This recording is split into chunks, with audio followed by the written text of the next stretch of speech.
Good morning, students. This is time for our English language class. So we are in the chapter 4, Going Solo, a story from Roald Dahl's life. We already read the whole story, and now today I am going to discuss on the comprehension chapter of this story. Okay, so page 52, comprehension.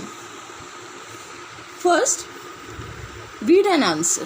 Match the things on the left with the words used in the lesson to describe them. Here are some words. Here are the things which we have to match from these words which already described in the lesson.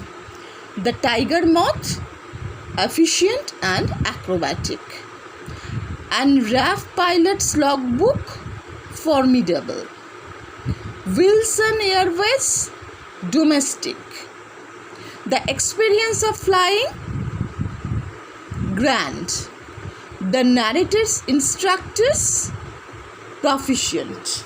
Okay. So now here question 2, 3, 4, 5, 6, 7, 8. All are question answers, reference to the context, etc. I will discuss on this in our next class. And now here the big picture, latitudes and longitudes. You know, we already discussed about latitudes and longitudes in our SST class. So any location on Earth can be described using latitudes and longitudes. So you please try to understand it and learn how to identify the latitude and longitude for a location using an atlas. Okay, it is your homework. You can do it in your own. Now, works with words related to flying. Choose the word that most accurately describes how these things move. Here are two options here. A kite, sails or jets. We have to choose the right option. Right option is sails. Clouds, waft or dive. We have to choose the right option. Right option is waft. A rocket, not catapults, jets. A butterfly, flutters. A vulture, swoops. A dragon, floats. A superhero, whizzes. An airplane, cruises. Okay. Now, next, a hummingbird swoops, a satellite orbits. Okay. So that's all. And now it is oxymorons. It's a new word for us, isn't it? Yes. So oxymorons are the two opposite words together when we use it to describe some particular situation. Just like, have you ever had an experience of deafening silence in an airplane or elevator? This phrase is used by writers to indicate a deep silence. Deafening silence means deep silence, which is uncomfortable or unpleasant. Such phrases made up of words that contradict each other are called, contradict means opposite to each other, are called oxymorons and create a dramatic effect for readers. Now, the exercises: complete the following oxymorons by using words from the box. Make sentences using them. Here are the options. Open, silent, virtual, old, alone. We have to put it in before these words. A.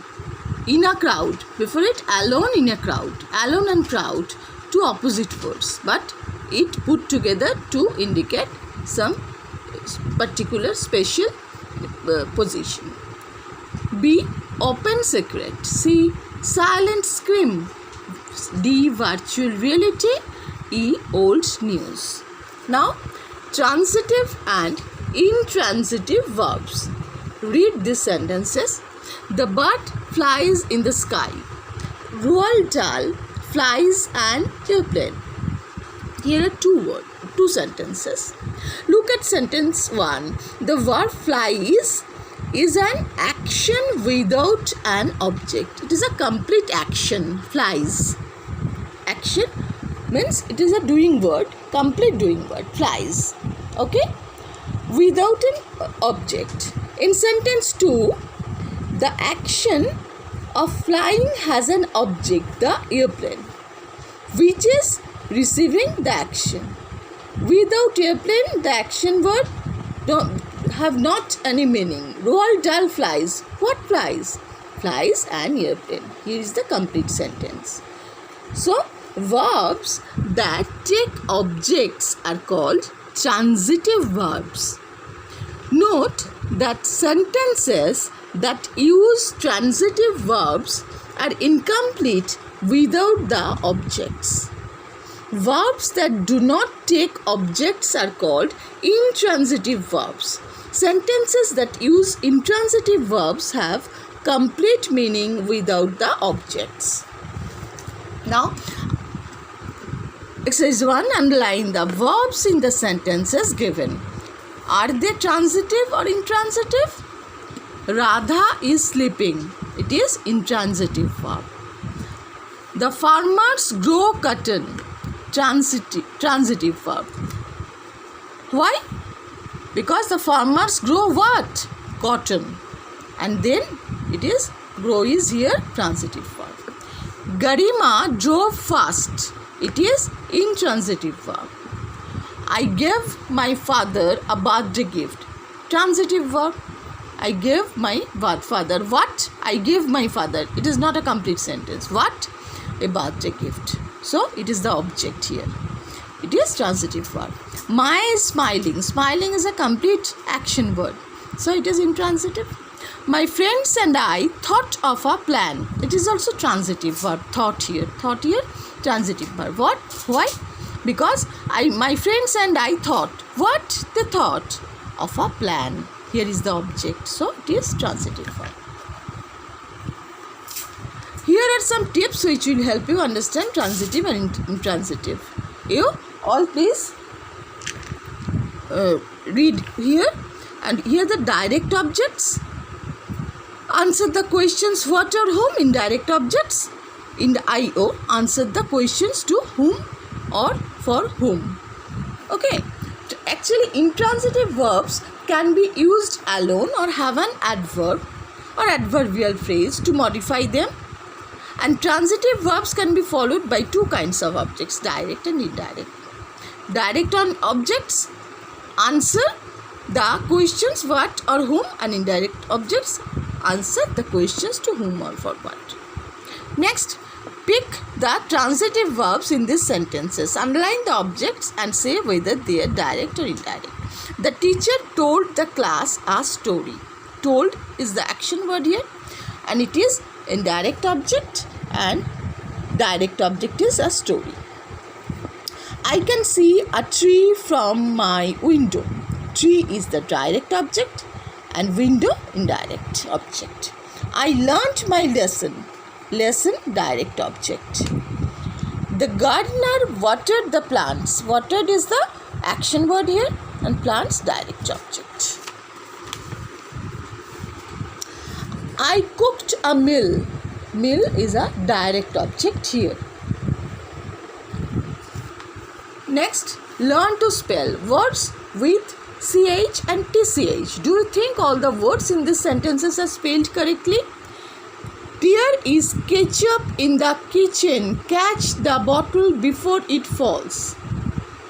Is it ketchup, kitchen, catch? Is it correct? No, they are not correct. KETCHUP, ketchup. In the KITCHEN, kitchen. CATCH, catch. It is often difficult to decide whether to use CH or TCH in words. Some rules are here. After a consonant, CH. For example, search, branch. After a consonant, R. Consonant after a consonant, CH. After two vowels, CH. Two vowel, B, E, A, CH. T, E, A, CH. after one vowel, TCH, which, ditch, one vowel, I after. Some exceptions are also there. So circle the correct spellings for these words. This is the correct. Attach, ATTACH. Sandwich, SANDWICH. CHUR, church. FETCH, fetch. OSTRICH, ostrich. RESCH, rich. Okay, so these all are the comprehension chapter of this story. You please all learn all the comprehension well, and in our next class I'll discuss on the word meanings and mixed sentences and all the question answers on this chapter. Okay, so till then, bye.